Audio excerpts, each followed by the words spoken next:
Më shumë se një vit nga vizita e saj e fundit, Eliza Dushko është rikthyer në Shqipëri. Arsyeja është pikërisht premiera e dokumentarit që aktoria hollywoodiane me origjinë shqiptare realizoi në verën e vitit 2011 me qëllim promovimin e Shqipërisë.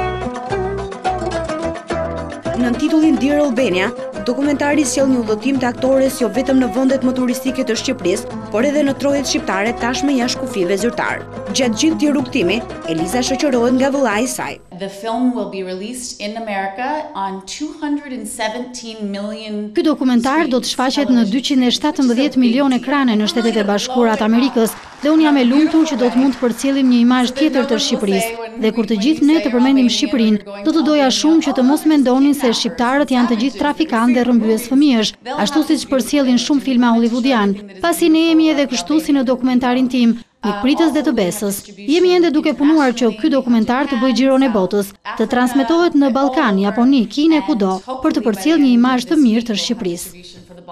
Artistë të njohur edhe jashtë Shqipërisë si Imba Mula, Blerim Destani, Ermonela Jaho, Lori Kcana apo Fadil Berisha i kanë dhënë një tjetër zë këtij dokumentari duke bërë kështu që imazhi për një Shqipëri të bukur, mikpritëse dhe të qetë të mbërije dhe më i qartë. E dua Shqipëri. Ky dokumentar pritet të shfaqet së shpejti edhe në kinemat e Tiranës.